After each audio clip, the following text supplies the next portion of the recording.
말씀 마태복음 25장 1절에서 13절입니다. 한 절씩 교독하신 후에 마지막 절을 같이 보겠습니다. 그때에 천국은 마치 등을 들고 신랑을 맞으러 나간 열 처녀와 같다 하리니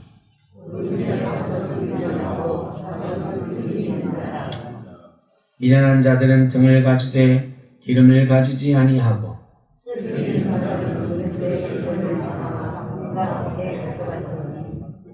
신랑이 더디오므로 다 졸며 잘세.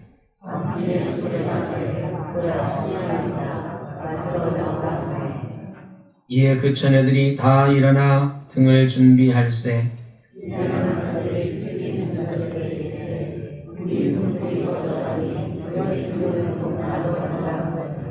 슬기 있는 자들이 대답하여 이르되 우리와 너희가 쓰기에 다 부족할까 하노니 차라리 파는 자들에게 가서 너희 쓸 것을 사라 하니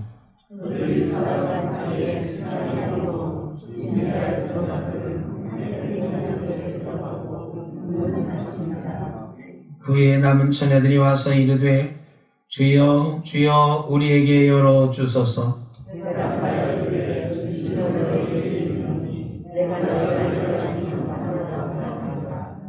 그런즉 깨어있으라 너희는 그날과 그때를 알지 못하느니라. 아멘. 열 처녀 비유, 오늘 우리가 함께 나눌 말씀의 제목입니다. 열 처녀 비유, 그러면 따로 말씀드리지 않아도 하도 많이 들어서 여러분 다 잘 아시는 내용이기는 합니다. 다른 제목을 잡을까 하다가 특별하게 그럴 거 없고 열 처녀 비유만 해도 여러분이 잘 아실 것 같아서 그렇게 잡았습니다. 마태복음 24장부터 예수님께서 종말에는 이런 일이 있을 것이다, 마지막 날에는 이런 일이 있을 것이다 말씀을 하십니다. 그 내용은, 종말에 관한 예수님의 말씀의 내용은 크게 세 가지입니다. 첫째로 예수님은 반드시 다시 오신다는 것입니다. 두 번째로 다시 오시는 때는 언제인지 나도 모른다, 아버지만 아신다는 것입니다. 세 번째는 그러므로 항상 깨어 있어야 된다.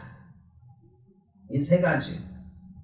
종말은 예수님은 반드시 오신다는 것, 세상의 마지막 심판은 반드시 있다는 것, 그날이 언제인지 아무도 모른다는 것, 그러므로 깨어 있어야 된다는 것, 이게 종말에 관한 우리의 신앙이에요. 예수님이 가르쳐 주신 거예요. 그리고 나서 마태복음 25장에 세 가지 비유가 나옵니다. 열 처녀 비유, 달란트 비유, 양과 염소의 비유. 이게 마태복음 24장에서 이어지는 거예요. 그럼 무엇일까요?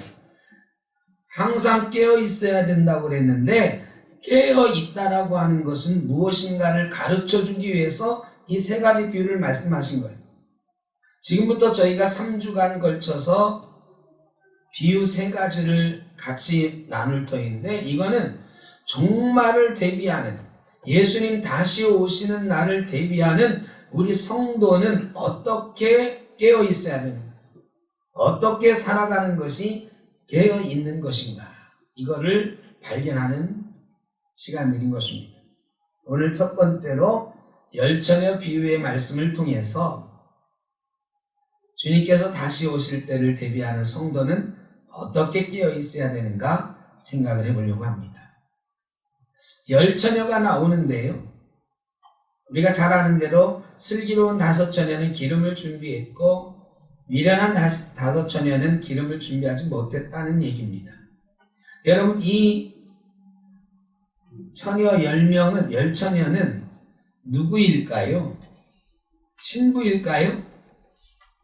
여러분, 신부가 신랑이 올 때 나가서 기름 넣은 등잔을 들고 신랑을 맞이한다, 이거 잘 이해가 안 되죠. 그것도 신부가 하나가 아니고 10명이다, 이거 아니죠. 이 열 처녀는 신부의 친구들입니다. 이스라엘 결혼 풍습을 보면 정혼을 해요. 약혼하는 거죠. 약혼한 다음에 1년이 있다가 결혼식을 하는데 먼저 신랑이 신부 집에 갑니다. 자기 친구들하고 같이 가요. 신부를 데리러 가는 거예요. 이때 자기 친구들하고 같이 가는데 신랑의 친구들은 피리를 불면서 춤을 추면서 신랑이 갑니다 하고 요란하게 가요. 우리나라 이거랑 비슷한 풍습이 있지요. 뭐 하죠? 결혼하기 전에? 함 파는 거죠. 함 사세요 하면서 신랑 친구들이 오징어 뒤집어 쓰고 함 팔러 가잖아요. 이때 누가 나와서 이 함 파는 사람을 맞이하죠? 신부 친구들이 나와서 이 함 파는 신랑 친구들을 맞이하잖아요. 이스라엘도 비슷한 거예요. 신랑 친구들이 피리 불고 춤추면서 신랑 왔습니다 하면 신부 친구들이 쭉 나와가지고 그 사람들을 환영해 주게 돼 있는데, 이러면서 결혼잔치가 시작이 되는 거예요. 이 열처녀는 바로 신랑의 행차를 맞이하기 위해서 신부 쪽에서 들러리로 준비된 신부의 친구들이에요. 여기서 신랑은 예수 그리스도를 말하는 거죠. 예수님, 다시 오시는 예수님이 오시면 성도들과 더불어 혼인잔치를 하는데, 혼인잔치에 참여하는 이 신부의 친구들과 같은 존재가 누구냐? 성도들이다. 이 열처녀는 바로 성도들을 말하는 거예요. 열처녀가 다 등잔을 준비했다 그랬어요. 여러분, 처음에는 열처녀가 다 불을 붙이고 있었잖아요. 그런데 5명의 처녀는 불이 활활 타. 그런데 나머지 5명의 처녀는 불이 점점 어떻게 돼요? 막 꺼질락말락해. 왜 그래요? 기름이 없어서. 옛날에 등잔불 피워보셨나요? 우리 아마 어르신들은 다 그렇게 사셨을 거예요. 저 어렸을 때도 그게 뭐 있는 집도 있고 없는 집도 있었어요. 초가 저희는 주로 전기가 잘 안 들어오니까 수시로 나가니까 초를 키웠는데, 가끔씩은 이 등잔불이 있는 집이 있었어요. 이 등잔불 밑에 기름에다가 심지 이렇게 해서 위에다 뚜껑으로 이렇게 덮는데, 이게 기름이 떨어지면요 점점 이렇게 불꽃이 죽어요. 이 불꽃이 줄어드는 것을 보고 이 5명의 처녀가 아이고 기름 떨어졌네 그런 거죠. 이런 상황에서 지금 종말이 이런 거다라고 말씀을 하시는 거예요. 종말에는 성도들이 다 등잔을 준비하고 주님을 기다려요. 열처녀가 다 등잔을 준비했잖아요. 성도들이에요. 그런데 이 성도들 중에는 기름이 가득 채워 있어서 주님이 오실 때 잔치자리에 참여하는 사람이 있고, 등불이 꺼져가는 사람도 있다. 기름이 준비되지 않은 사람도 있다. 등잔을 준비했다라고 하는 것은 신앙생활 잘한다는 거예요. 등잔 아예 준비 안 한 사람들은 얘기할 거 없어요. 등잔을 잘 준비한 사람들이에요. 기름도 처음에는 있었어요. 그런데 기름이 신랑이 언제 올지 모르고 충분하게 준비를 못 해놨다가 신랑이 올 때 꺼져가는 상황을 말하는 거예요. 여러분, 예수 잘 믿는 사람들이에요. 이 열처녀는 다 예수 잘 믿는 사람들이에요. 신앙생활 잘하는 사람들이에요. 주일이면 예배해요. 그런데 직분도 맡고 헌금도 해요.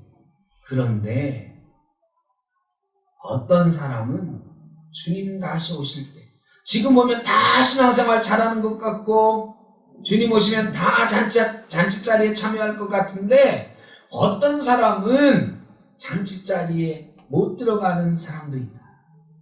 어떤 사람이 그러냐? 기름이 준비 안 된 사람. 여기서 기름은 뭐예요? 성령의 기름을 말해요. 여러분, 여기 와서 앉아 있다고 혼인잔치에 다 참여하는 게 아니다. 성령의 기름이 준비되어서 주님 오실 때까지 우리가 활활 타고 있어야 된다. 여러분, 예배의 자리에 앉아 있기만 하면 성령의 기름이 가득가득 채워지면 얼마나 좋겠습니까? 그런데 성령의 기름이 어떤 사람은 가득가득 채워지는 데 반해서, 어떤 사람은 점점점 고갈되어 가는 사람도 있다는 것입니다. 성도가 그런 두 종류의 성도가 있다는 거예요. 여러분은 어떤 성도이십니까? 기름이 매일매일 가득 채워져 있습니까? 주님 오실 날까지 활활 태워질 그 기름을 준비해 놓고 계십니까? 이거는요, 주일 예배 잘 드린다, 봉사 많이 한다, 헌금한다, 이런 것과는 차원이 다른 거예요. 내 심령 가운데 성령의 기름이 준비되어 있는가, 성령의 불꽃이 매일 타고 있는가, 이것을 질문하는 거예요.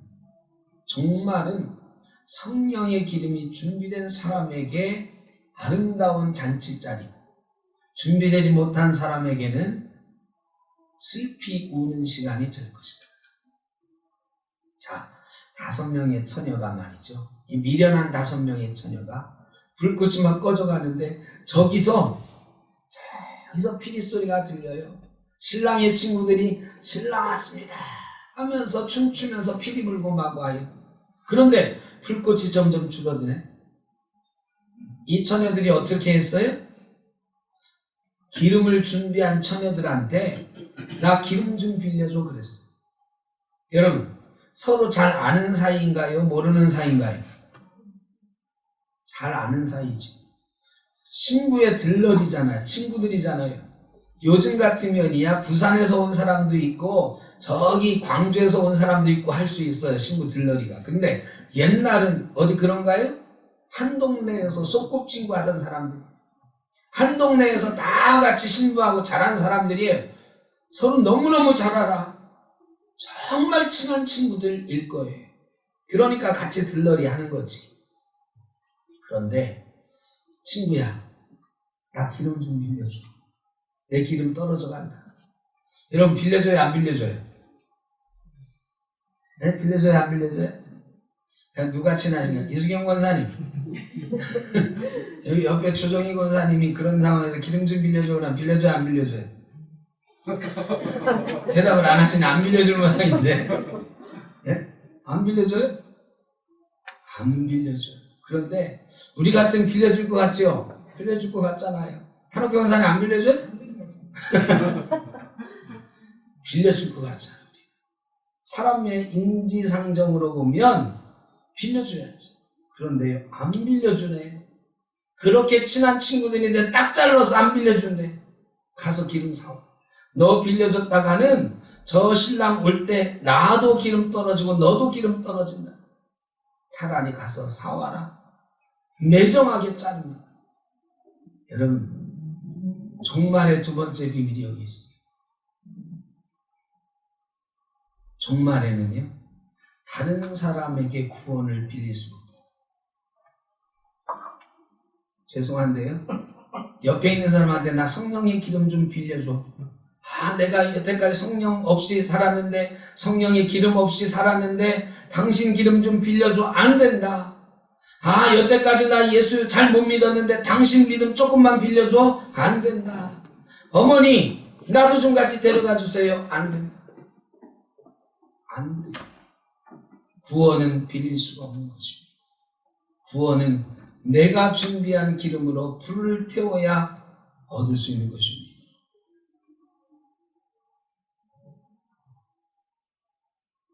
이화에 월백하고 은하니 삼경인지 일지춘심을 자규야 알려마나 다정도 병인 양하여 잠 못 들어 하노라.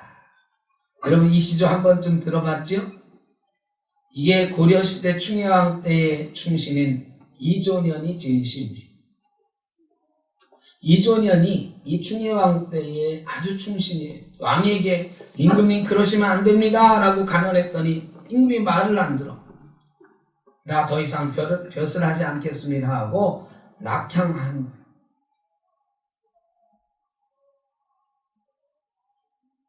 임금에게 충직한 말로 간언했다가 임금님이 받아들이지 않자 그러면 내가 벼슬할 의미가 뭐가 있는가 하고 낙향하는, 벼슬을 포기하는 아주 충신 중에 충신이었어요. 그런데 이 이조년의 손자 중에 이인임이라는 사람이 있었습니다. 이 이인임, 여러분이 드라마에서 한두 번쯤 보셨을 거예요. 고려말 조선 초기까지의 다룬 드라마, 옛날에 뭐 정도전 뭐 이런 드라마에 박용규 씨가 나와서 역할했던 아주 간신 중에 간신. 고려말의 간신 그러면 이인임이에요. 이 사람이 어떤 사람이냐? 공민왕이 노국공주랑 결혼했다. 노국공주가 죽고 나서 막 실성하다시피 해서 살았잖아요. 그리고 죽었어요. 환관들에 의해서 죽었어요. 그래 공민왕이 죽고 나서 우왕 아들이 있는데 이 우예요. 우가 10살인데 이 우를 갖다가 왕으로 세워야 되는데 사람들이 막 그러는 거예요. 저가 누구 아들이다? 공민왕 때 여사스러운 중 누구예요? 신돈의 아들이다. 저거 신돈이 씨를 뿌린 아들일 거다. 막 이런 소문이 나서 막 반대가 심한 거예요. 이때 이인임이 나서가지고 무슨 소리냐? 우가 공민왕의 적자다 해가지고 우왕을 왕위에 세웁니다. 그야말로 공신 중에 공신이 된 거죠. 근데 10살짜리가 뭘 해요? 이인임이 다 맡아서 정치를 합니다. 우왕이 15살이 되었는데 이 우왕이 이제 정치를 할 수도 있어요. 그런데 우왕은요, 활쏘기, 말타기, 사냥하는 거 좋아해요. 술 먹는 거 좋아해요. 여자들하고 매일 놀기만 해요. 이 우왕의 장인이 최영 장군인데 이 최영 장군이 임금님 그러면 안 됩니다. 그래도 말을 안 들어요. 그리고 이인임이가 전횡을 저집니다. 나라를 좌지우지하는 거. 그런데 이 권력이 끝까지 갈 줄 알았는데 염원방이라고 하는 이인임의 신복이 있습니다. 이 염원방이 욕심이 많아가지고요. 조반이라고 하는 사람의 토지를 빼앗는 거예요. 이 조반이 염원방에게 대듭니다. 왜 우리 집 재산을 가로채느냐. 그랬더니 이 염원방이요. 조반을 갖다 감옥에 가둬버려요. 그리고 죽이려고 해요. 아무 잘못도 없는 이 조반이라고 하는 충신이 훌륭한 신하가 죽게 생겼어요. 여태까지 참고 있던 최영 장군과 이성계 장군이 감옥을 쳐들어가가지고 감옥에서 조반을 구출합니다. 이제 감옥을 깼으니까 어떻게 해요? 내친 김에 이인임도 잡아들이고 이인임과 그 일파를 처단하는데 1000명 이상의 사람들이 추진을 당했다고 역사는 기록하고 있습니다. 그리고 이인임이라고 하는 사람은 고려 말에 간신 중에 간신, 난신적자로 이름이 찍혔습니다. 유아웅 장로님께서 이 얘기를 글을 쓰시면서 제목을 붙였는데 지난주에 안양의 어떤 신문에다가 글을 쓰시면서 제목을 붙였어요. 그 할아버지의 그 손자여야 되는데 그 할아버지의 딴 손자다. 이렇게 제목을 줬어요. 그 할아버지의 딴 손자. 충신 할아버지 밑에 간신 손자가 났다. 여러분, 충신 할아버지라고 자기 손자를 다 충신 만들 수 있습니까? 자식 농사 어렵다 그러죠. 여러분, 할아버지가 충신이라고 그 손자들이 다 충신된다는 보장이 없어요. 할아버지가 신앙생활 잘했다고 해서 손자가 천국 간다는 보장이 없습니다. 할머니가 신앙생활 잘했다고 해서 손녀딸이 천국 간다는 보장이 없습니다. 할머니의 믿음으로 천국 가는 거 아닙니다. 어머니의 믿음으로 천국 못 갑니다. 아버지의 믿음으로 천국 못 갑니다. 아내의 믿음으로 천국 못 갑니다. 천국 가는 믿음은 빌려줄 수가 없는 거예요. 기름을 빌려달라고 그 친한 친구들한테 빌려달라 해도 안 빌려주잖아요.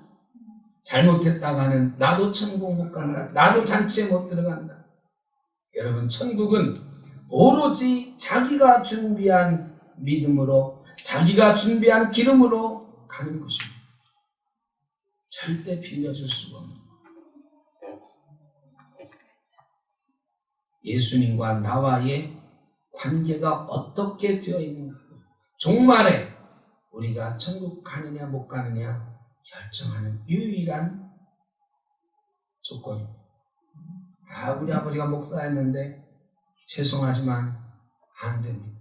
저희 아버지도 목사고 저도 목사지만 제 손자가 천국 간다는 보장 없습니다. 여러분의 자녀들이, 여러분의 손주들이 기름 준비 안 됐으면 혼인잔치에 못 들어갑니다. 여러분의 남편도, 여러분의 아내들도 마찬가지. 내가 아무리 신앙생활 잘해도 빌려줄 수가 없어. 빌려줄 수가 없어. 이게 오늘 말씀하신 기름을 준비하지 않으면, 성령의 기름 없으면 혼인잔치에 못 갑니다. 여러분은 기름 준비 되셨습니까? 여러분, 이 미련한 5 처녀 한번 생각해 보세요. 얼마나 절망스러운 상황. 예수 잘 믿었어요. 헌금도 많이 했어요. 봉사도 많이 했어요. 직분도 많이 가졌어요. 그런데 마지막 때에 주님이 오셔서 나는 너를 알지 못한다. 아니, 그게 주님 무슨 소리야? 내가 목사도 했고요, 장로도 했고, 권사도 했고, 헌금도 그렇게 많이 하고 헌신했는데 왜 나를 모르십니까? 왜 나를 모르십니까? 기름이 준비 안 된 사람은 그런 꼴 당한다. 불쌍한 거죠. 불쌍한 거죠. 여러분, 기름은 어떻게 준비됩니까? 여기 이렇게 앉아있기만 해도 기름이 준비되면 얼마나 좋겠어요? 그런데요, 여기 앉아있다고 기름이 준비되지 않아요. 여러분, 차 운전하시는 분들은요, 이 기름 넣는 게 일이잖아요. 기름을 언제 넣으시는지 모르겠어요. 지혜로운 사람들은 사실은 3분의 1쯤 남았을 때 이렇게 넣는 게 지혜로운 것 같아요. 근데 저는 좀 다르게 넣어요. 제가 기름을 넣는 게 이 동네에서 그래도 싸다고 하는 저기 성공회대 앞에 기름집에 가서 넣는데 거기 세차를 해줘요. 이 차를 일부러 세차장 가서 닦기는 좀 그렇고, 이 기름 넣을 때 자동으로 세차하는 걸 하는데요.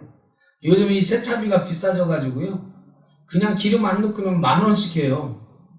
그래가지고 기름을 넣으면 좀 할인해줘. 90,000원 이상 넣으면 5,000원. 60,000원 이상 넣으면 8,000원밖에 안 해줘요. 근데 제 차에 기름을 90,000원 이상 넣으려면 불이 간드랑간드랑 막 꺼졌다 켜졌다 할 때 가야 90,000원 들어요. 근데 이 세차비를 조금이라도 아끼려고 5,000원짜리 세차를 하려고 저는 꼭 기름이 떨어질 때쯤에서 가. 근데요, 기름 떨어질 때쯤에서 가다 보니까요, 아침에 나올 때 앞으로 주행거리 80km 이렇게 남았다라고 막 긴장하는 거야. 야, 내가 오늘 많이 돌아다니면 안 되겠다. 볼일을 놓기 보다가 퇴근할 때는 기름 넣고 퇴근해야지. 이렇게 생각을 한다. 그래서 늘 이 기름 게이지에 민감해요. 제가 이전에 잘못 계산해가지고 차가 한번 쓴 적이 있잖아. 기름이 아예 떨어져가지고 그것도 새벽 기도 오다가 중간에 차가 멈췄잖아. 제가 그 뒤로는 하여간 그 기름, 근데 세차비 아끼려고 습관이 잘 안 바뀌어져. 근데 민감하게 그걸 쳐다보는 거야. 잘못하면 또 멈추니까. 여러분은 어떻습니까? 민감하십니까? 여러분 인생의 차에, 천국행 여러분이 타고 가고 있는 열차에 기름 떨어졌습니까? 안 떨어졌습니까? 기름이 얼만큼 채워져 있습니까? 민감해. 여러분, 오늘 본문에 보니까요, 신랑이 더디 오매 다 졸더니 그랬어요. 다 졸았다. 여러분, 신랑이 더디 오셔요. 예수님이 더디 오셔요. 내일 온다고 하면 얼마나 좋겠어. 그럼 오늘 기름 꽉 채워놓으면 좋잖아요. 근데 언제 오실지 몰라. 그러니까 다 졸아요. 여러분, 10처녀 중에 5명은 졸고 5명 안 졸았나요? 성경은 다 졸았다 그랬어요. 10명 다 졸았어요. 여러분, 이 다 졸았다는 건 뭐냐? 성도들이요, 일상생활 속에 그냥 살아가는 거예요. 주님 오시는 것과 상관없이 살아가는 거예요. 우리가 다 그렇게 살아요. 왜? 예수님이 언제 오실지 모르는 게 2000년 지났거든. 앞으로 1000년 뒤에 오실지도 몰라. 그런데 예수님 내일 오실 거야, 내일 오실 거야, 내일 오실 거야. 이 생각만 하고 있으면 우리 삶을 살 수가 있어요, 없어요? 못 살지. 내일 오실 건데 뭐하러 오늘 열심히 다른 일 하고 있어요. 다 팽개치고 성전에 나와서 밤새야지. 그런데 그게 아니거든. 2000년 지났거든. 그러니까 신랑이 더디 오시니까 다들 일상생활 하면서 살아가는 거야. 다 졸아요. 그러니까 이 중에 어떤 사람은 안 졸고 어떤 사람은 졸고, 그게 아니야. 깨어있으라가, 졸지 말고 깨어있으라가 아니라 다 졸아요. 일상생활 하는 거예요. 일상생활 하지 말고 주님 오실 때만 기다리라, 이 얘기가 아니에요. 일상생활 팽개치고 주님 오실 때를 기다리라고 하는 사람들은 다 이단이에요. 주님 내일 오시니까, 1년 뒤에 오시니까, 이런 사람들 다 이단이에요. 그래, 일상생활 팽개치고 자기네 그 집단에 와서 살으라고 하잖아요. 남편도 버리고 아내도 버리고 애들도 버리고 와라 그러죠. 그래, 이단에 빠지면 남편도 없어, 애들도 없어, 아내도 없어요. 제가 경험해보니까 실제로 우리 교인 중에도 있었어요. 남편이 울고불고 해도, 애들이 울고불고 해도 안 들어요. 왜? 예수님 얼마 있다 오시는데. 여러분, 이거 이단이에요.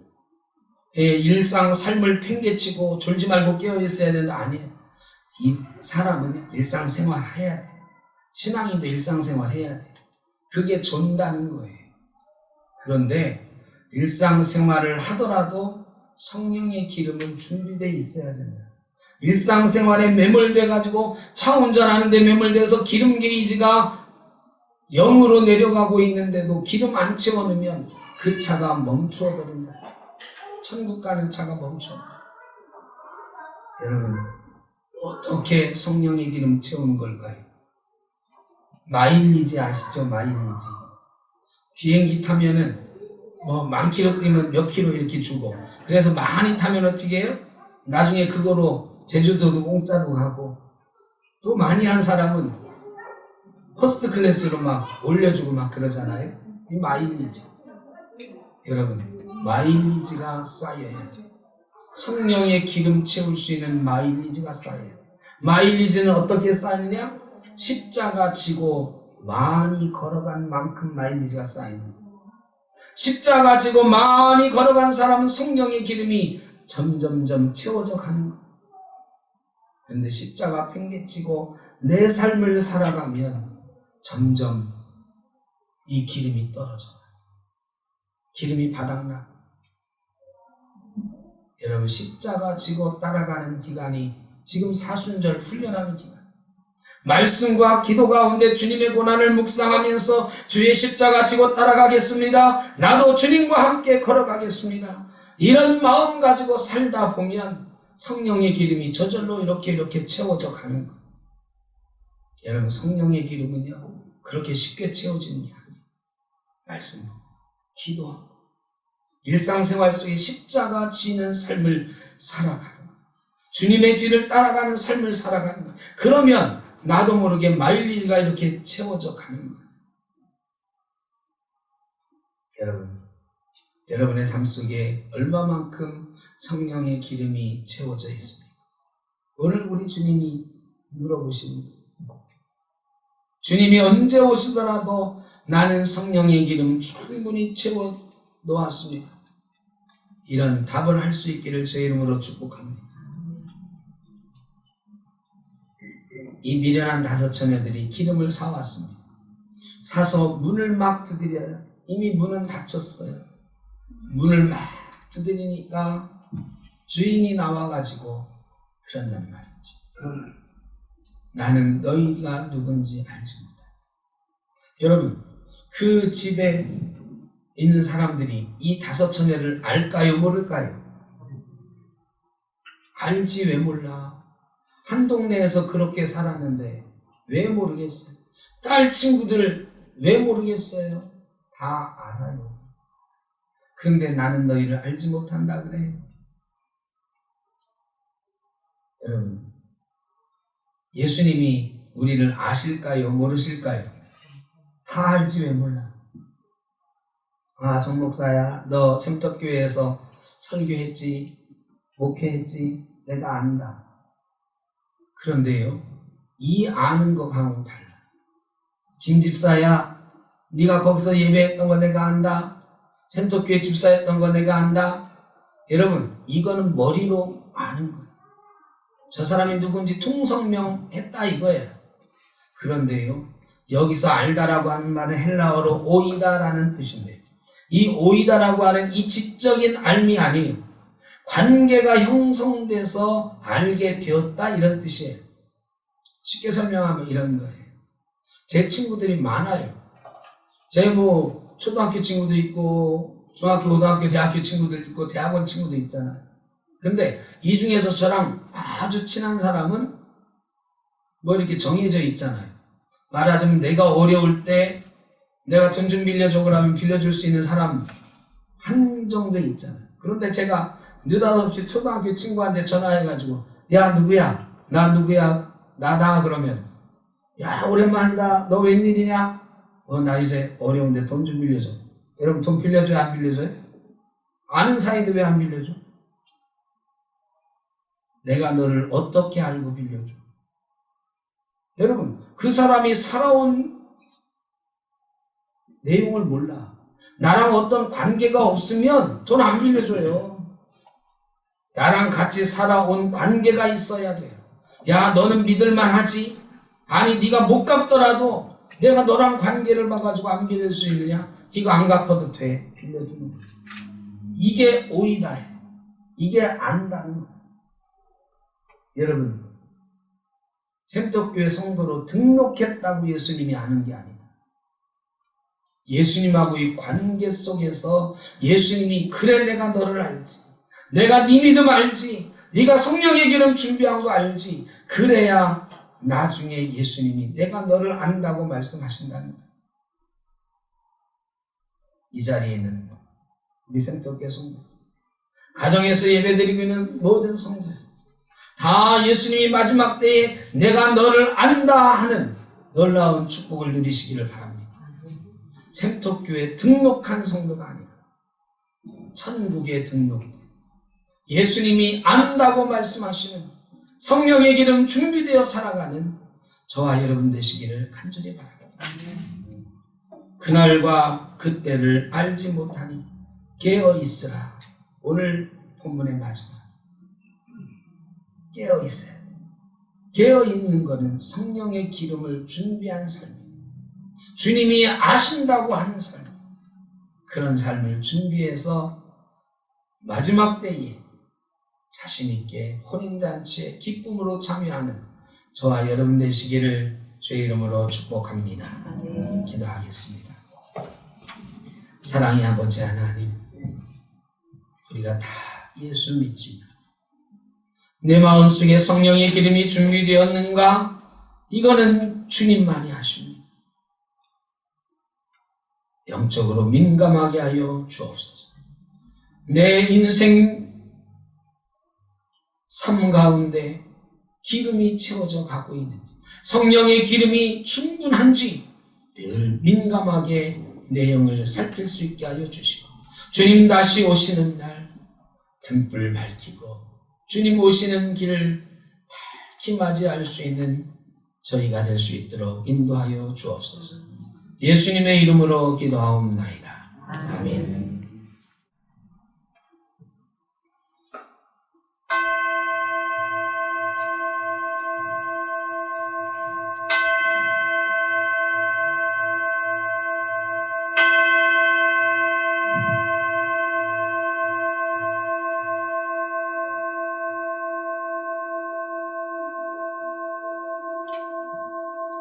지금은 우리 주 예수 그리스도의 크신 은혜와 아버지 하나님의 무한하신 사랑하심과 성령의 인도하시며 교통하심이 언제 주님 오시더라도 주여 어서 오시옵소서 환영할 성령의 기름 가득가득 채워놓고 주님 기다리는 성도가 되기를 꿈꾸는 주의 사랑하는 자녀들 머리 위에, 가정 위에, 일터 위에, 자녀손들 가운데 어려움 당하는 주의 자녀들과 이 땅의 많은 이들 가운데 영원토록 함께 하시기를 간절히 축원하옵나이다.